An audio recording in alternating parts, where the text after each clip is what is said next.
Hey everybody, this is TJR, and this arrived in my mailbox. It's a little blast from the past here, and pardon me, I'm opening this up while I do this here, and a little Led Zeppelin artifact from my past as well. And to my surprise, it's actually still available. Let me pull this out for you here. This is the back cover. Let's show you the front. Led Zeppelin Complete. Or at least it was complete at the time that it was originally published. Now what this is here is it's sheet music for all their albums up to the Houses of the Holy album. At the time this was published, that was their most recent album, so this was just titled as Led Zeppelin Complete.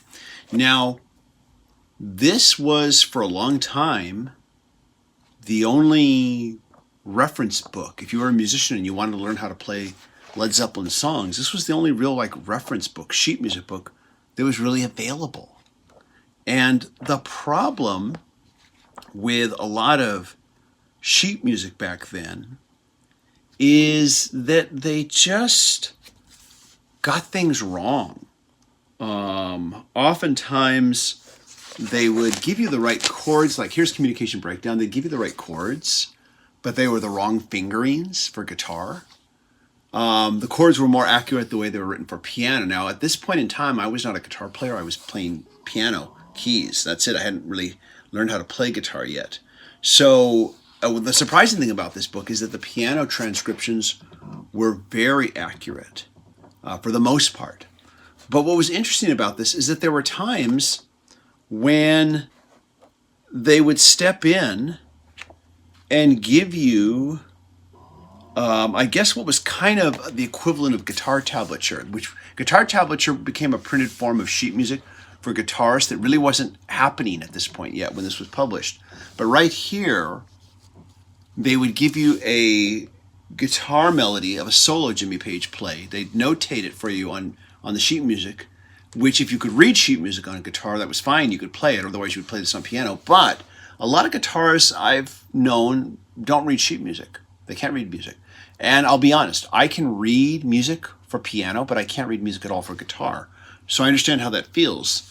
But instead they gave us these little shape forms down here where they put the fret and the string, what fret and what string to play, so that you could find those notes on your guitar and learn how to play the guitar solos. This was just so rare to do that. I think this was the first, or one of the first sheet music books that I saw published that did that. Here's another one on Since I've Been Loving You here. They've got the solo here, the opening solo, and once again, they've got those little shapes underneath there to help the guitarist out. And then they've got the bass notes there on the lower clef there for piano. And so this was kind of a unique book for its time in that it actually helped guitarists out a bit. I think there were even a few moments in this book where you had what was called notes to guitars from Jimmy Page. Yeah, here's one of them right here. This is on Good Times, Bad Times. And down here, there'd be this little section here, Notes from Guitarists by Jimmy Page. And here you actually had some tablature where you get a little bit of advice from Jimmy Page on this.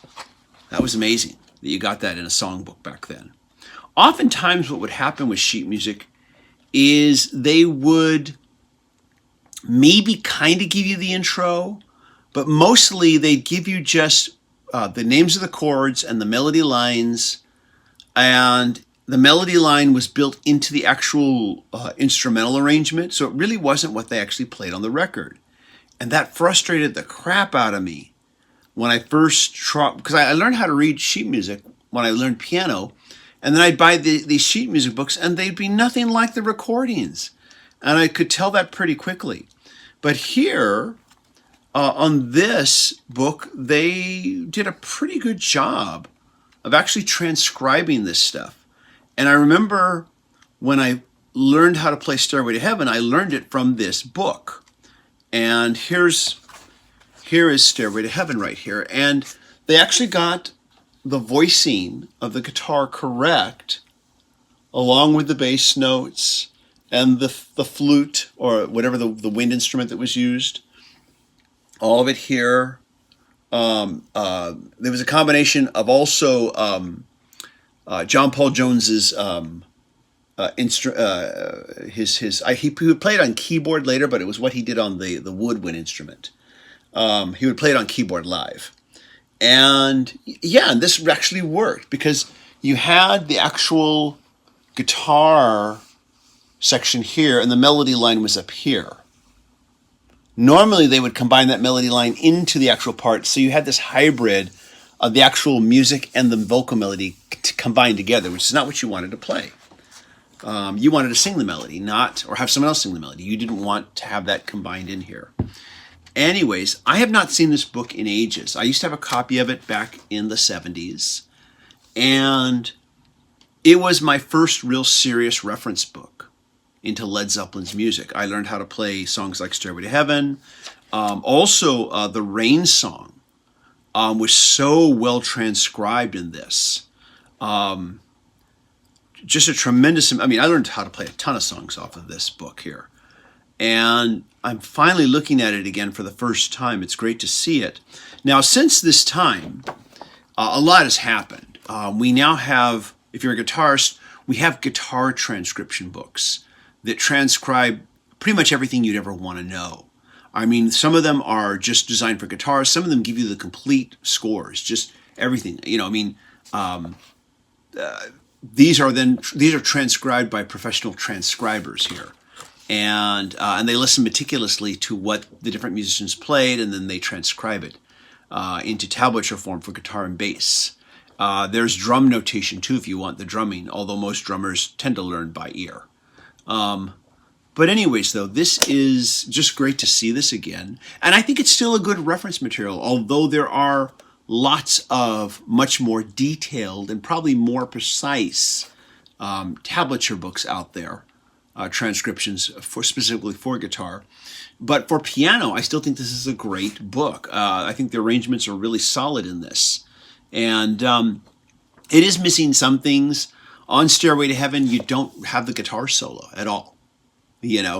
I years ago used to play the guitar solo to Stairway to Heaven, or at least getting as close to it as I could. In fact, you can kind of hear my rendition. For April Fool's a couple years ago, I recorded a cover of the Stairway to Heaven parody, Stairway to Gilligan's Island. And I did a performance of that particular parody song, which utilizes the same chord progressions and the same melodies and utilizes the solo as well. So I did my best version of the Jimmy Page solo in that performance. I'll try to leave a link to that. Later on, they would release a second book called Led Zeppelin Complete Volume 2, which gave you the rest of the albums from there. That book is really rare. I used to have it, once again, and it's gone now. It lost to time. I looked in eBay when I was thinking I wanted to get this again and have it as a reference again, and also just out of nostalgia. I looked for Led Zeppelin 2 Complete, that second book, and couldn't find it. It's not available on any retail markets. I couldn't find it on eBay. There was another book that looked similar to this with different color scheme that called itself Led Zeppelin Complete, but it was basically a fake book. While it did have all the songs from all the albums in it, it didn't have these detailed arrangements. It just simply had lyrics, melody line, or the vocal line, and the names of the chords. Didn't even have actual chord diagrams, just the names of the chords. So basically you could fit almost most songs on like 1 or 2 pages. And these were just designed for somebody who just wanted to know, okay, here's the lyrics, here's the chords, figure out the rest, But yeah, I wish that other book, I could find it, because it had some awesome arrangements. I remember Kashmir. It really had some awesome arrangements as far as how you played the chords to Kashmir on piano. I think that's what I appreciated the most about this book.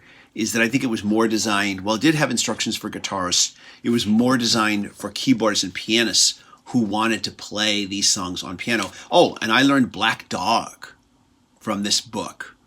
I would play it on piano. Once again, this is all before I learned how to play guitar. Piano was my first instrument. So I would play Black Dog back in the 70s on piano. And I would blow people away with that just because they just weren't expecting to hear Black Dog on piano. Anyways, though, Led Zeppelin Complete. I'm trying to think of when it was originally published. I don't know if it says so right here. I doubt it does. This is a new publishing. It says here, it says here 1973, Super Hype Publishing. So I guess 73. And this would have been, like I said, after Houses of the Holy. And anyways, though, so just great to have this back. I'm going to have a lot of fun going through this on the piano. And pictures of the album covers. I think that's the only pictures I had. Yeah, that's it. Just pictures of each album cover for each album as you went through it. Anyways, though, if you're a musician, did you ever use this book? Let me know. Just curious. And anyways, though, just wanted to share this. It's great to see this again. Everybody, thank you so much for watching. If you like what I'm doing, be sure to click like, click subscribe, and smash that bell notification icon so you can know when I release new videos. Take care, everybody. Bye-bye.